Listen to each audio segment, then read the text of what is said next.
In 2007, there was a gruesome murder of a school teacher. In your opinion, what should the punishment be?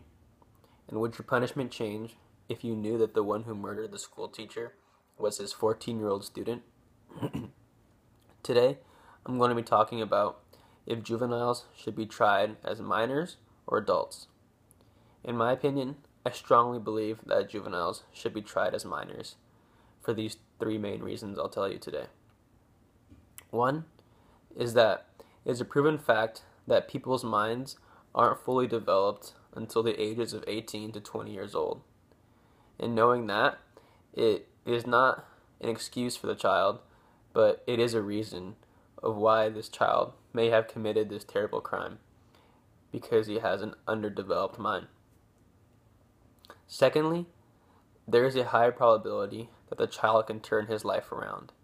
Instead of putting the child in jail for the rest of his life, which could ruin his life, with some help, the child could turn his life around and do good in the world. Lastly, you never know where the child came from and his background. For all we know, he could have came from an abusive family, which could have enhanced the reasoning of why he might have done this.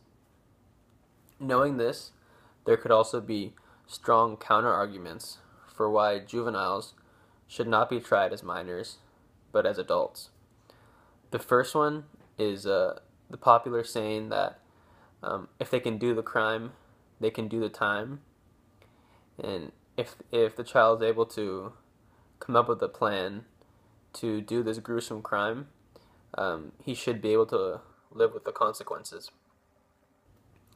And secondly, that crimes such as rape, murder, which are some of the biggest crimes in the world, and if a child is able to pull off such an adult act like this, they should take an adult consequence.